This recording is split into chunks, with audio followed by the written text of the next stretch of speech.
Bene data dusangiye guhamagarwa kuva mu ijuru, ndabasuhuza mu izina rya Yesu Kristo umwami wacu. Mbifuriza amahoro, amahirwe n'imigisha y'Imana mu miryango yanyu, mu itorero ndetse no mu mirimo mukora itandukanye. Nitwa Muriri Samson, umupasitori ukorera umurimo w'Imana hano mu burasirazuba bw'u Rwanda, hano mu mujyi wa Kayonza. Dusangira ijambo ry'Imana dusanga mu gitabo cy'Itangiriro, igice cya mbere umurongo wa mbere tugeze ku murongo wa 3.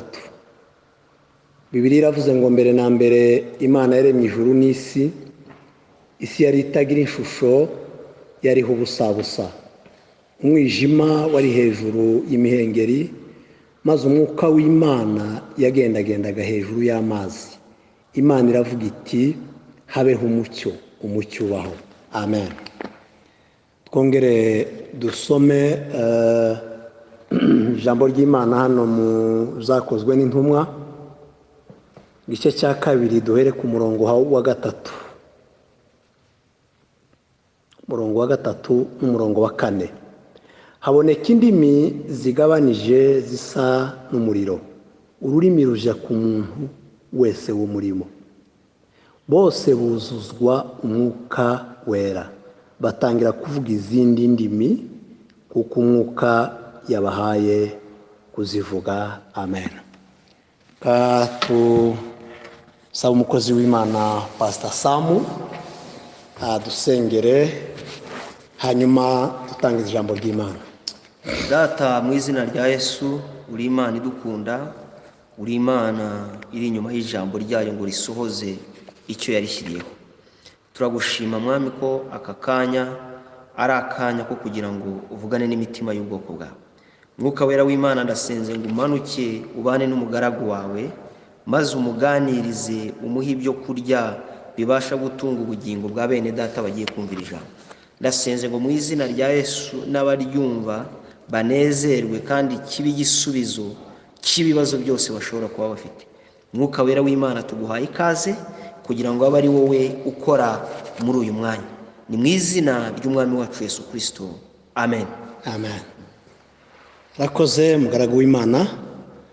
Tugiye kuganira ijambo ry'Imana rivuga ku mwuka wera w'Imana.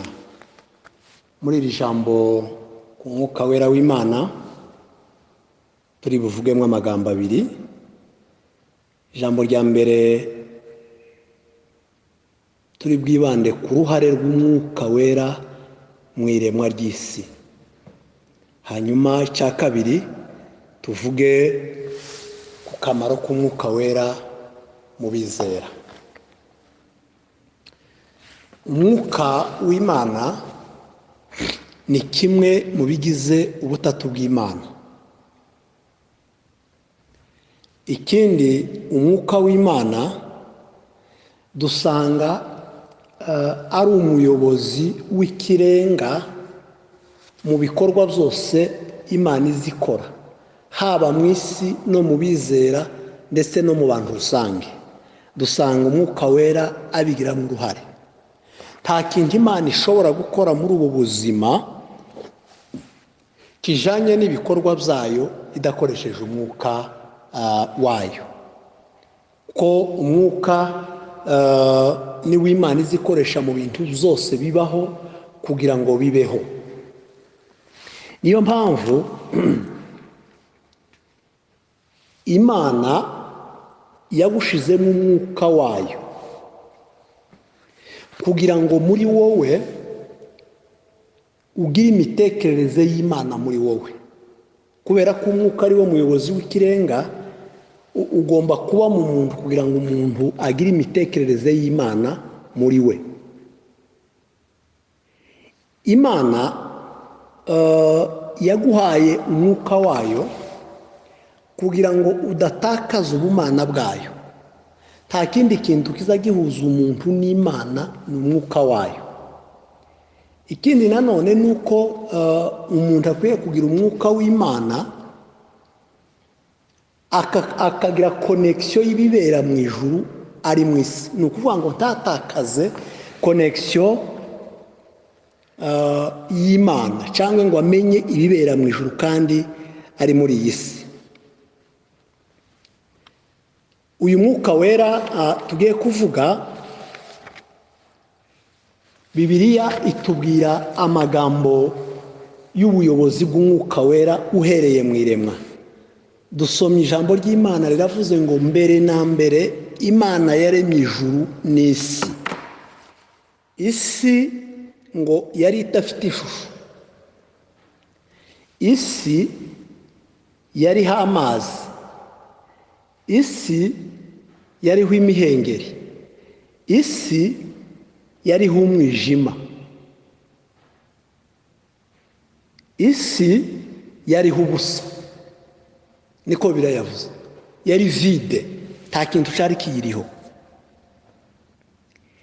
Imana ntiyanezezwa nuko isi yaremye imera gutyo. Isi yaremye yitwa gutyo. Isi yaremye kandi iyiremera kuyituramo. Bibiliya iravuga mu gitabo cy'imigani ngo Imana ngo itararinganiza isi, Imana itarashiraho imfatiro z'isi, ngo yari ifite umugambi wo kuzabana n'umwana w'umuntu mu isi y'abazima.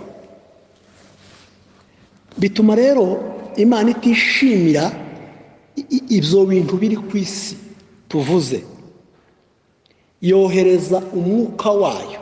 Twavuze ko tuvuga umwuka mu ruhare rwo kurema. Ngo yohereza umwuka wayo, wa mwuka w'Imana ashyize hejuru y'isi, anetraliza ibyo bintu byose tuvuze. Tuvuze amazi, tuvuze imihengeri, tuvuze umwijima, tuvuze ubusa. Mu yandi magambo hariho desordre ku isi. Umwuka w'Imana amaze kuza, Bibiliya iravuga ngo umwuka yaragendagendaga. Umwuka yaragendagendaga. Kandi uwo mwuka wari ku isi hose. Nta hantu na hamwe umwuka wasize. Wari ku isi hose. Kugendagenda k'umwuka, Imana ibonye umwuka hayagendagenda, ntiyongera kubona imihengeri, ntiyongera kubona imiraba, ntiyongera kubona umwijima, ntiyongera kubona ubusa, ntiyongera kubona amazi. Imana ibona umwuka wayo wagize imbaraga hejuru y'imihengeri. Imana iranezerwa, yishimira ibikorwa igiye gukora itunganya isi bitewe n'uko umwuka ahaye agendagenda ku isi. Kuko urugendo rw'umwuka ku isi, Bibiliya zimwe zivuga ko umwuka yagendagendaga, izindi zikavuga ko umwuka ngo yarabundikiye, izindi zikavuga ko umwuka yararaririye. Ariko intego y'umwuka kurarira, Imana irishimira, nezerwa, ibona umwuka wayo kuragendagenda. Umwuka wayo wabundikiye imihengeri n'umwijima. Umwuka wayo wabundikiye ubusa. Noneho isi igihaye kibonekaho ni umwuka, si imihengeri. Igihaye kiboneka ku isi ni umwuka, si umwijima. Igihaye kiboneka ku isi ni umwuka, si imiyaga cyangwa se imihengeri. Imana iranezerwa. Buri gihe Imana ibishaka kubona umwuka wayo kuruta imihengeri. Bibiliya iravuga ngo Imana ibonye umwuka wayo iravuga. Bene data, ikintu kiza gituma Imana ivuga nuko ibona umwuka wayo muri twe. Ntibone imihengeri, ntibone imiraba, ntibone kuzukuruka kw'isayo n'ibitekerezo bitari byo mu mitima y'abantu. Ikabona umwuka wayo niwo wonyine uhaye ukontorora umuntu. Umuntu akabonekaho umwuka wayo, Imana ikavuga. Bibiliya iravuga ngo Imana ibonye umwuka wayo ku isi. Ko turavuga umwuka mu ruhare rwo kurema. Imana iravuga ngo umucyo nubeho. Bene data, muri uyu mugoroba banyumva, ahari umwuka w'Imana haba umucyo w'Imana, hakaba n'imvugo y'Imana. kandi ahari umwuka w'Imana hakaba umucyo w'Imana n'imvugo y'Imana. Ntihashobora kuboneka imihengeri, ntihashobora kuboneka umwijima, ntihashobora kuboneka imiraba, ntihashobora kuboneka ibintu binka desordre. Oya, kuko ikintu Imana ishaka kureba muri wowe. Buriya rero reka mbabwire iki kintu, abantu ntibadukundira imiterere, badukundira imitekerereze ya Kristo muri twe. Ntabwo abantu bazagukundira ukusa. Oya, abantu bazagukundira Kristo kurimo, cyangwa umwuka wera w'Imana werekana Kristo muri wowe. Imana iravuga ngo umucyo nubeho. Bibiliya iravuga ngo umucyo ubaho nk'uko Imana yabitegetse. Pawulo yaravuze ngo iyo bitangajwe n'umucyo nabyo ubwabyo biba umucyo. Yesu yaravuze ngo njye mucyo w'ubugingo, ngo unkurikira ntazagendera mu mwijima na gato. Nusoma muri Yesaya haravuga ngo 9 ngo abantu bagenderaga mu mwijima babonye umucyo. Muri iki gihe hakenewe umwuka w'Imana ngo umare imyijima iri mu mitima ya benshi. Kubera ko uriya mucyo waje ukurikiye umwuka wera, kandi uza wubahirishije imvugo y'Imana. Twari tuvuze ko hari umwuka wera, deja haboneka imvugo y'Imana, hakaboneka n'umucyo w'Imana. Yesu niko yavuze ngo nije mucyo w'ubugingo, unkurikira ntazagendera mu mwijima na gato. Iyo umuntu ari mu mwijima, bene data, ntazabona iyajya. Kandi umunyabwenge umwe yaravuze ngo iyo umuntu atazi iyagana, ngo inzira zose zigana iyo agiye. Hari ibibazo abantu baba bafite mu mitekerereze. Iyo abantu bari mu mwijima ntaco bashobora kubona. Iyo abantu bari mu mwijima ntibashobora kugira development. Ariko umwuka w'Imana ico yazanye umucyo. Kandi noneho icyatumye umucyo uza nuko imihengeri yari yashize ku isi, imiraba yari yashize ku isi, ubusa bwari bwashize ku isi. Imana noneho ibona umwuka niwe ufite ubutware, niwe ufite ubushobozi. Imana iravuga ngo umucyo nubeho.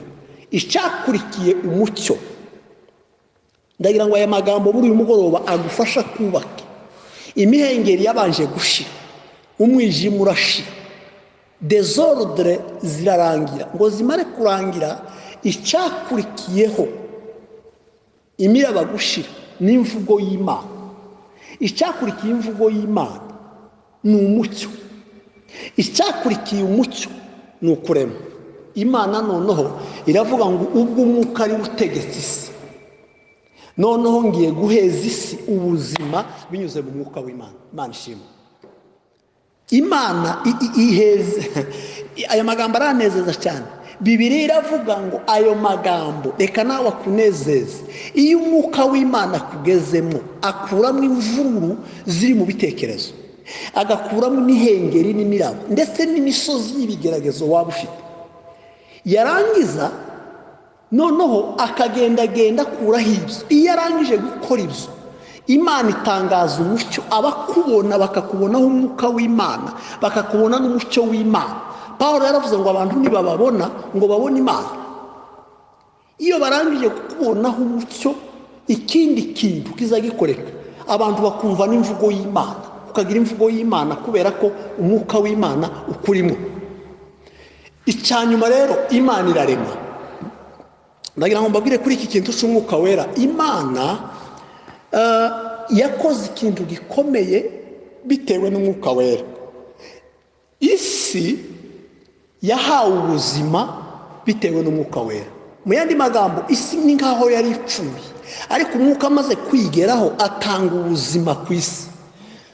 Kubera ko iyo dusoma Bibiliya, ibindi bintu byose dusoma mu gitabo cy'Itangiriro, byose uko bingana zaremwe bikurikije uko umwuka yagize gute yaje ku isi. Ibi bintu byose tubona ku isi, isi yagize ubuzima kubera umwuka wera. Isi yameze ibyatsi kubera umwuka wera. Isi inzuzi zarigabanije kubera umwuka wera. Isi yashizwe ku murongo ikintu kija mu mwanya wacu kubera umwuka wera. Isi yazanye aya matungo tuza tubona dutunze yose kubera umwuka wera. Isi yareze irera, irahingwa irera kubera ko umwuka wera yayibanjijeho. Reka mbabwire bene data, Imana ishimwe ko yari ifite umugambi w'igitangaza wo kurema isi, ariko ngo iremere umwana w'umuntu. Bibiliya iravuga ngo imaze gutunganya ibyo bintu byose ngo bivuye mu mwuka wera, bivuye mu mwuka w'Imana. Umwuka yaza abyara ibintu kuko yabanjije ahantu. Iyo umwuka ari mu muntu abyara ibintu bizima. Ndagira ngo mbabwire muri uyu mugoroba ko ubutumwa buzima bubyara abantu bazima. Umwuka w'Imana iyo ukurimo ubyara ibintu bizima, urema ibintu bizima. Hari ibintu byari byarapfuye mu buzima bwawe. Ndagira ngo ngusabe muri uyu mugoroba umwuka w'Imana atangira reme. Haleluya. Hari ikintu cy'imiraba ushobora kuba warahuye nayo. Hari ikintu wabonaga ibintu bitazashoboka, ukabona imbere yawe hari umwijima, ariko reka umwuka agendagende. Namara kugendagenda urabona umucyo. Nubona umucyo urumva imvugo y'Imana. Niwumva imvugo y'Imana iraza ifite kurema. Yongera kuremera ibyishimo watakaje, yongera kuremera ubumuntu, yongera kuremera amasezerano, kuko umwuka w'Imana nizo nshingano zawo. Isi imaze kubaho, Bibiliya iravuga ngo yari nziza kuko umwuka wera yari yarigize mu ruhare. Isi imaze kubaho yaguwe neza kubera umwuka w'Imana wari wayigezeho. Mwene data, reka umwuka w'Imana akuzeho. Niyo mpamvu umugaragu w'Imana Yesaya yavuze kuri 61 aravuga ngo umwuka w'Umwami Imana ari muri nje, ngo yansigiye ubutumwa bwiza ngo mbwiriza abagwaneza ubutumwa bwiza, kandi ngo yantumye kuvura abafite imvune mu mutima, ngo no gutangaza umwaka w'imbabazi z'Uwiteka, ngo no kubohora abari mu ngoyi z'urupfu, ngo no kubohora abantu bari mu buretwa. Umva nkubwira, iyo umwuka yaje hari ibintu byinshi azakura muri wowe, akagukuramo ibintu, yamara n'ibindi bikugoye akabirangiza, kubera ko niwe mwuka wacu uzabana natwe iteka ryose. Urwo ni uruhare rwa mbere umwuka yagize ku isi, atunganya isi. Ibi bintu byose mubona byose dufite byose byavuye mu mwuka w'Imana.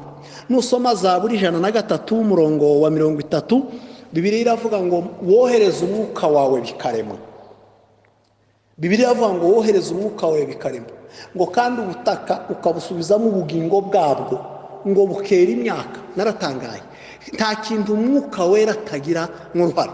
Bene data, tumenye ko dutuye mu isi umwuka yabanjijeho. Tumenye ko dutuye mu isi umwuka yakemuye ibibazo byari biriho. Muri uyu mugoroba reka nawe umwuka kuzeho. Abantu nibakubona babone wuzuye umwuka w'Imana. Abantu ntibakubonemo imihengeri, abantu ntibakubonemo umuraba, abantu ntibakubonemo umwijima, ahubwo bakubonemo umwuka w'Imana.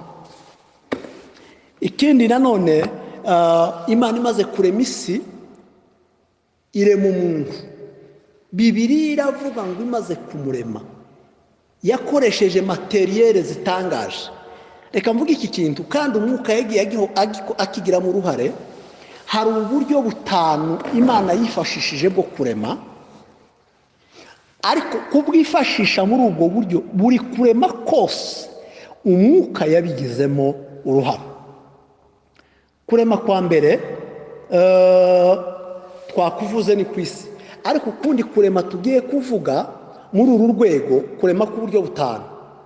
Kurema kwa mbere Imana yazanye materiyere, igikoresha umuntu atotekereza ko covamo umuntu. Kubera ko urabona nk'iyo Imana izana ibuye cyangwa se ikazana igiti ikagiformamo umuntu, ariko materiyere y'igitaka mu bitekerezo by'abantu n'ubwenge bwabo ntibobyemera. Ariko kubera ko icyo Imana ivuze kandi ikoze cyose yocita uko yocita kandi bigakunda, kubera ko ari Imana ishobora byose. Ikoresha igitaka kivamo umuntu, uko ni ukurema kwa mbere. Ariko amaze kuremwa cyari igitaka. Kundi ijambo Imana yakoresheje ngo Imana irahumeka, ihumeka umwuka w'ubugingo mu mazuru.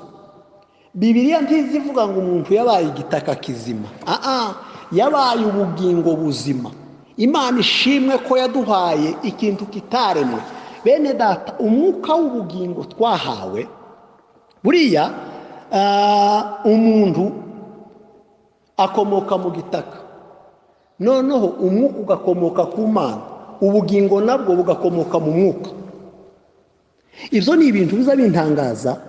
Imana ihumekera mu muntu ikintu kitaremwe. ni ukuvuga ngo ibiba mu mana, ibiyibamo n'ibiyibaho ntibyaremwe, ntabwo byaremwe. ugiye no gutekereza ngo ubugingo bwararemwe cyangwa umwuka w'Imana wararemwe, kuba ari ukurusha ubwonko no gutoba ubwenge, kuko ibyo birenze imitekerereze y'abanyesi. Imana ihumekeramo umwuka w'ubugingo, umuntu ahinduka ubugingo buzima, atangira kugira ubwenge. Nasomye amagambo yo muri Yobu, aravuga ngo umwuka w'Imana niwo wandemye, ngo kandi guhumeka kw'ishobora byose niko kumbeshejeho. Bene data, iyo Imana ihumetse igahumeka umwuka uyibamo, tubaho, tukanezerwa, tukagenda, tugatsinda, kubera ko Imana yahumetse. Yo baravuga ngo Imana, ngo umwuka w'Imana niwo wamuremye, ngo kandi guhumeka kw'ishobora byose ngo niko gutuma bose bajijuka. Imana ishimwe ko uwo mwuka w'Imana aba muri twe. Umwuka w'Imana agenda muri twe. Umuntu amaze kuremwa yagize ubwenge, agira ibitekerezo, donc agira connection n'Imana, noneho agira autorité y'urwego rwo hejuru, aheshejwe n'umwuka Imana yamushizemo. Bene data, turabasinze kubera umwuka wera. Tugira ubutware, tugira exousia, tugira autorité y'ubutsinzi kubera imbaraga z'umwuka wera Imana yashize muri twebwe. Bibiliya iravuga ngo Imana imaze kurema umuntu, imuhumekeye mu mwuka wayo, yamuhaye inshingano. Hari inshingano zine umuntu yahawe, kandi Imana yari imwizeye ko agomba kuzikora. Bene data, cya mbere Imana yaramubwiye ngo wite ibyaremwe amazina. Iyo wise icyaremwe amazina, iyo wise ikintu izina, uba ufite ububasha, uba ufite access kuri cyo. Kandi igitangaje nubisoma neza, urasanga Adamu yaza yita ikintu izina, Imana ikamubwira ngo nuko niko nanjye nari nabibonye, ucisa uko natekerezaga. Kubera iki? Kubera wa mwuka w'Imana wari muri Adamu waza utuma atekereza nk'Imana, akita ibintu amazina nk'Imana. Umurimo wa kabiri Imana yamuhaye gutegeka, autorité yo gutegeka. Bene data, gishobora kuba ari igitangaza muri iki gihe kumva abantu bategekwa n'imbaraga z'umwijima, ugasanga umuntu afite ubwoba, afite umwuka w'Imana. Oya, dufite ubushobozi bwo gutegeka. Imana yahaye Adamu gutegeka ibyaremwe byose. Icya gatatu, Imana yamuhaye gukora. Imana irema umuntu, yamuremanye umurimo nta muriho. Bene data, umuntu aremwa yaremanywe umurimo ariko nta muriho. Abantu buzuye umwuka wera bakwiye kumenya gukora, bagakorera Imana, bagakorera n'ingo zabo. Kubera iki? Kubera ko umwuka w'Imana nicyo azakora mu muntu. Satani yaje kugubwa nabi, aza gucomeka umuruho mu murimo kubera ishari rye. Umuntu yari ashinzwe gukora ataruha. Satani rero azana kuruha mu murimo. Nicyo cyatumye Yesu avuga ngo nimuze mwese abarushye n'abaremererewe, munsange ndabaruhura. Umurimo wa kane wari umurimo wo kurinda. Imana yaramubwiye ngo urinde Edeni. Imana yazibona Adamu ibyo azabishobora kubera ko afite umwuka yahumekemwemo w'Imana. Bene data, twahawe ubutware binyuze mu mwuka w'Imana. Reka tugaruke kuri iri jambo ry'umwuka w'Imana, akamaro k'umwuka w'Imana ku bizera. Bibiliya ivuga amagambo menshi y'akamaro k'umwuka w'Imana ku bizera. Akamaro ka mbere k'umwuka w'Imana ku bizera, umwuka w'Imana atwereka Yesu. Bibiliya iravuga ngo umwuka naza azabayobora mu kuri kose, kandi uko kuri ni Yesu Kristo. Bibiliya iravuga ngo muzamenye ukuri, kandi uko kuri kuzababatura. Yesu yaravuze ngo nije nzira n'ukuri n'ubugingo. Umwuka wera nimba atakwereka Yesu, uwo si umwuka wera. Kuko Bibiliya iravuga ngo niba umwuka wa Kristo aba muri mwe, ngo nibwo muzabasha gutsinda icyitwa kamere, umwuka wera uyazuye Kristo niba aba murimo. Ni ukuvuga ngo umwuka w'Imana icyo atwereka, icyo aduha kumenya, aduha kumenya Kristo, akatwereka Kristo tukamubona, tukamureba imbere yacu, tukamwizera, tukamwakira, kubera ko nta kindi umwuka yotwereka, abanza kutwereka Kristo wabambwe kandi akazuka. Bene data, tugomba kumenya Yesu tubeshejwe n'umwuka wera. Nusoma muri Yohana 17:3 haravuga ngo ubu ni bwo bugingo, ngo nuko bakumenya bakamenya n'uwo watumye ari we Yesu Kristo. Nta kindi umwuka wera azatwereka, ni Yesu Kristo. Umwuka wera yaje kuduhishurira Kristo, kuko Bibiliya iravuga ngo uhereye mbere na mbere nta wigeze kubona Imana, ngo ahubwo umwana w'ikinege wa se ngo niwe waje kuyimenyekanisha, ngo nkuko bimwuzuye byose ari byo yaduhaye, ari ubuntu bugeretse ku bundi, ari ukuri kugeretse ku bundi. Ibyo tubihishurirwa n'umwuka wera.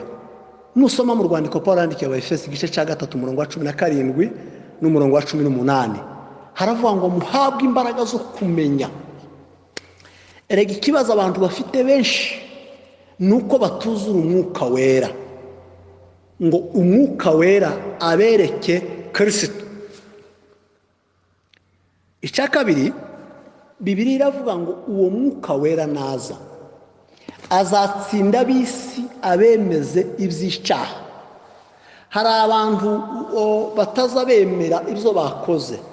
Muri iki gihe hari indwara zibiri, indwara yo kutimenya n'iyo kumenya abandi. Ariko umwuka iyo yaje aragutsinda ukamenya intege nke zawe. Kunda umugaragu w'Imana Pawulo yaravuze ngo aho intege nke zanje ziri niho imbaraga z'Imana zuzurira. Bene data, umwuka aduha kwimenya, aduha gutsinda ibibi bitubamo. Imana ishimwe ko umwuka w'Imana azaduha gutsinda ibibi bitubamo. Ikindi nanone, umwuka wera aduha kumenya kuvuga. Tuvuga dushingiye ku by'Imana, kuko Bibiliya ubwayo itugaragariza, hano twasomye ngo habonetse indimi ngo zisa n'umuriro, ururimi ruja ku muntu wese. Aya magambo yarantangaje cyane. Iyo Imana ije gukora ikintu gikomeye mu buzima bw'abantu, yerekanisha ububasha bwayo umuriro. Umuriro ni kimwe gisobanura umwuka w'Imana. Iyo usoma Bibiliya usanga Imana imaze kubaka tabernacle, yaraje cyane umuriro, ibwira Abayisiraheli ngo uyu muriro ntukazime, ngo uzahore waka ku gicaniro, kandi abatambyi bazabe maso kuri uyu muriro ku manywa na nijoro, ntukazime. Usibye ko wazimanye bene Aroni barangaye, bahise bapfa kubera ko wabazimanye. Umuriro w'Imana.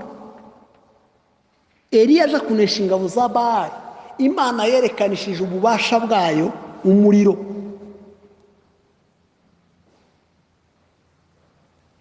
Bibiliya iravuga ngo Eliya azamurwa mu ijuru, ngo yagiye mu igare ry'umuriro. Umuriro ugaragaza presence y'Imana. Imana ihamagara Mose, yamuhamagariye mu gihuru caka umuriro, kandi Imana iramubwira ngo kwetura inkweta ugeze nahera hahera. Wa munsi habonetse indimi ngo zisa n'iz'umuriro, ngo ururimi ruja ku muntu wese. Bibiliya iravuga ngo bose buzuzwa umwuka wera, ngo batangira kuvuga izindi ndimi nshya nk'uko umwuka yabahaye kuzivuga. Aha hantu hari abantu bahagira ibibazo kumenya gutandukanya itandukaniro riri hagati y'indimi nshya n'indimi zitamenyekana. Wa munsi wa Pentekoste abigishwa ba Yesu bavuze indimi z'abantu, ntabwo bavuze indimi zitamenyekana. Bibiliya iravuga ngo umwuka nk'uko yabahaye kuzivuga, kandi ntibari barazizi. zari indimi z'abantu bari batuye aho, bari baje mu giterane cya pentekoste. Noneho bumva abantu bavuga indimi, bakumva bavuga ibitangaza by'Imana mu ndimi z'iwabo, ndetse baratangara. Kandi intumwa za Yesu mu by'ukuri ntizari zarize, ariko bahawe ububasha bwo kumenya amalange batari bazi, kugira ngo Imana yimenyekanishe aho hantu. Baravuga batese ko twumva bavuga ibitangaza mu ndimi z'iwacu zakavukire, kandi ari abanyegalilaya. Umwuka iyo yakugezemo aguha kumenya kuvuga, ukamenya kuvuga iby'Imana, ukamenya kwerekana ukuri kwa Kristo, ukamenya kuvuga iby'Imana ishaka mu buzima bwawe. Niyo mpamvu y'umwuka yatujeho aduha kuvuga ubutumwa bwiza. Yansigiye amavuta ngo mbwirize abagwaneza ubutumwa bwiza. Bene data, muri uyu mugoroba reka umwuka duhe kumenya kuvuga. Abantu baratangaye, abantu batize, ariko usanga abantu benshi batazi gutandukanya indimi nshya n'indimi zitamenyekana. Indimi nshya intumwa zavuze wa munsi ni indimi z'abantu baheshejwe kumenya kuvuga n'umwuka wera. Kuko umuntu ari umunyarwanda ashobora kumenya igiheburayo ataracize, undi akavuga igishinwa ataracize. Niko byari bimeze ku ntumwa za Yesu. Naho indimi zitamenyekana hariya mu Bakorinto ku 12 n'indimi zitamenyekana nyine no ku 14. Indimi zitamenyekana Paulo yaravuze ngo bene izo ndimi zikwiriye kubona uzisobanura.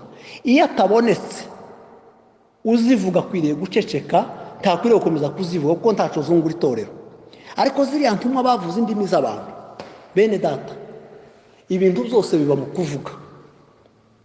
Burya nta kintu cyose kibaho kidaturutse mu ijambo. Mureke rero umwuka aza tuyobora, tumenye uko tuvuga mu miryango yacu, tumenye uko tuvuga mu baturanyi, tumenye uko tuvuga mu rusengero, tumenye uko tuvuga mu bo dukorana. Kuko muri iki gihe ikintu cyo kuvuga kiragoye cyane. Kuko ibintu byose navuga ko kuvuga ari rwo rufatiro rw'ibyo tugeraho byose, cyangwa se ari nako kaga kica umuntu ashobora guhura naco bitewe no kuvuga. Ushobora kuvuga bikakuzanira kaga, ushobora kuvuga bikakuzanira umugisha.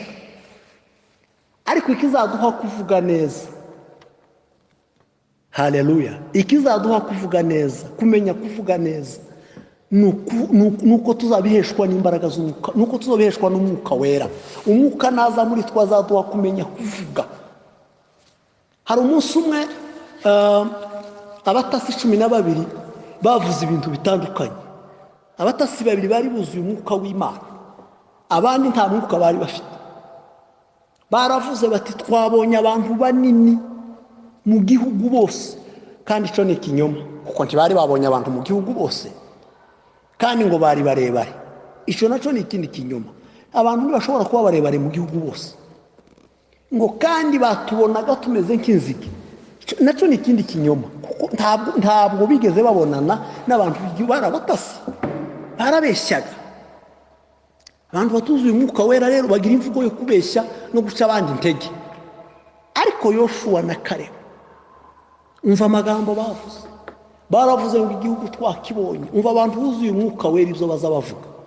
Baravuga ngo Imana niba twishimiye tuzabarya nk'imitsima. Imana niba twishimiye. Reka nkubwire muri uyu mugoroba, uzura umwuka w'Imana, uvuga ibyubaka abandi, ntukaze uvuga ibisenya abandi. Hari abantu bamwe bakunda kuvuga ibitari byo kandi bitwa ngo n'abakristo. Oya, Esaya yaravuze ngo muvuge ko abakiranutsi bazagubwa neza, nk'uko bazatungwa n'imirimo y'amaboko yabo. Muzamuvuga abandi bantu neza, habe n'ubwo bo kuvuga nabi. Wowe wuzuye umwuka w'Imana ntushinzwe kuvuga nabi. Oya, umwuka w'Imana ngo yabahaye kuvuga ibintu, kandi abantu bose baraho baranyuzwe. Baravuze bati turatangaye ko baravuga ibitangaza mu ndimi ziwa, ko turumva ibitangaza by'Imana.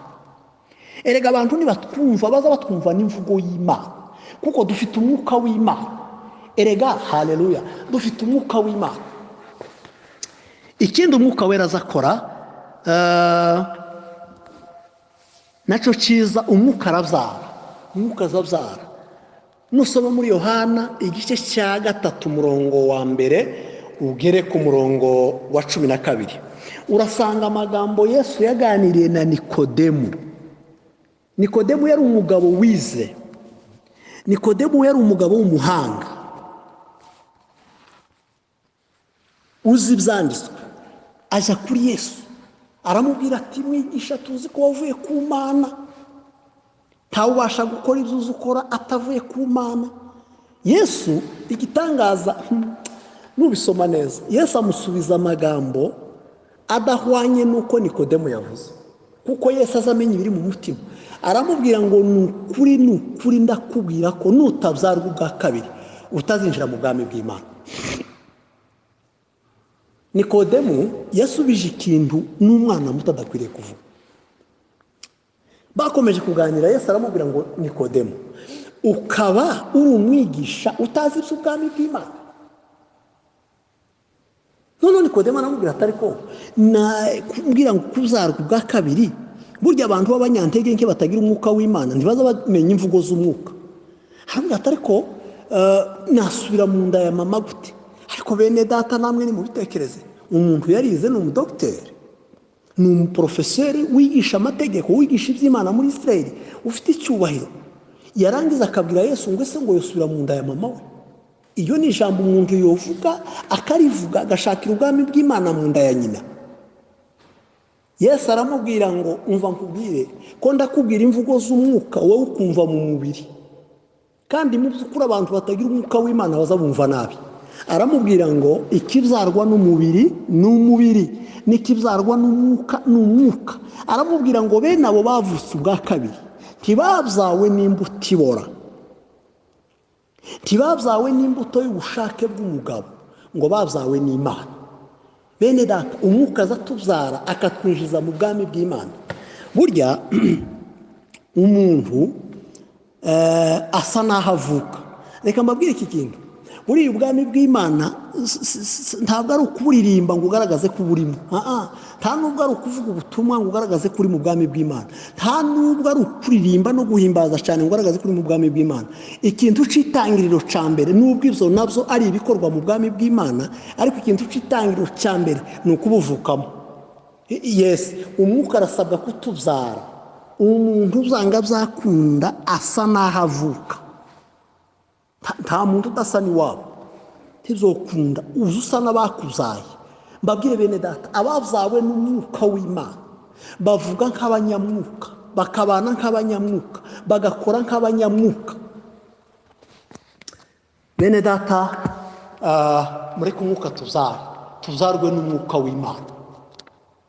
Ikibyarwa n'umubiri nacyo ni umubiri, n'ikibyarwa n'umwuka nacyo ni umwuka. Ako ni akamaro k'umwuka w'Imana mu buzima bwacu.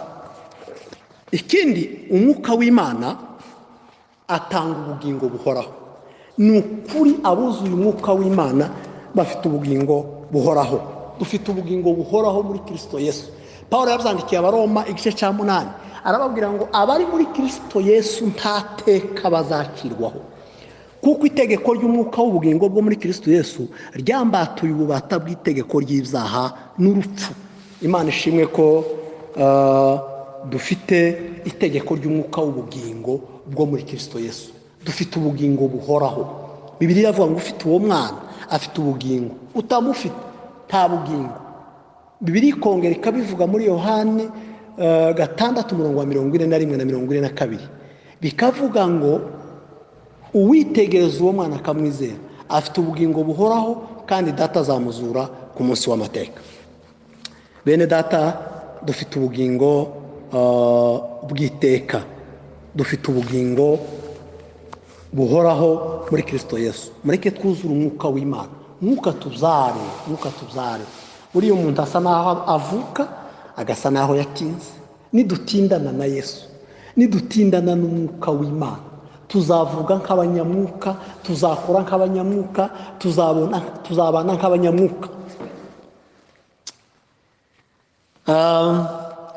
Soza inyigisho y'uyu mugoroba, n'ejo tuzakomeza kuko twabivuganye, abantu bari mu mwuka w'Imana, buzuye umwuka w'Imana, bagira ibintu bibaranga. Icya mbere baremerana. Ndababwiza ukuri, abantu buzuye umwuka w'Imana baremerana. Igituma muri mukubona abantu batemerana muri iki gihe, usanga abantu bapingana bahaye basengana, ugasanga abantu bararirimbana cyangwa barasenga ariko ntibemerana. Burya abantu bashobora no gusenga badafite umwuka wera. Bibiliya iravuga iki? Mu Baroma haravuga ngo mwemerane nk'uko Kristo yabemeye, kugira ngo Kristo abone uburyo ahimbazwa muri mwe.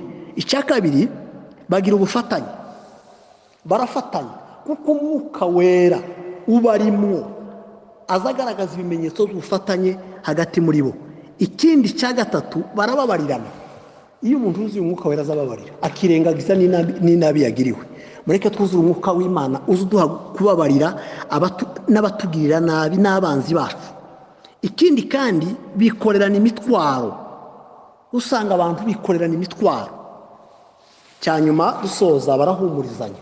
Imana ishimwe ko dufite ihumure kubera umwuka w'Imana. Pawulo yandikiye Abakorinto arababwira ngo hashimwe Imana nyiri ihumure ryose na nyiri imbabazi zose, iduhumuriza mu byago no mu makuba. Yaduhaye umurimo wo guhumuriza abandi ngo tubahumurishe ihumure twahawe n'Imana. Bene data, uyu mugoroba reka ube umugoroba mwiza ku buzima bwanyu. Reka ube umugoroba wo kongera kuremerwa kuko twabitangije. Imana yongereremo ibintu muri wowe. Imana yongere kuremera ibyananiranye. Imana izireme. Imana kandi ikuzuza umwuka wayo ubashe kugira ubufatanye n'abandi. Imana ikuzuza umwuka wayo uzarwe nawo. Abantu nibakubona babona Imana mu buzima bwawe. Imana ibahe umugisha. Imana ibafashe kuri iri jambo ryayo kugira ngo twuzure umwuka w'Imana maze tubone ubugingo buhoraho binyuze mu mwuka w'Imana. Reka dusenge. Data, turagushimira mu izina rya Yesu Kristo Mwami. Ureke umwuka w'Imana agira akamaro mu buzima bwacu, mu miryango yacu, mu nsengero zacu, mu gihugu cyacu, aho dukorera hagaragara umwuka wawe. Reka Mwami naza, ndabizi neza ko azakora imirimo itangaje mu buzima bwacu, azahindura ibintu bidasanzwe mu buzima bwacu. Ndasabira itorero ryawe, ndasabira ubwoko bwawe kugira ngo izo mbaraga z'umwuka wera zigere mu buzima bwabo. Mu izina rya Yesu Kristo Mwami tubisenze, amen.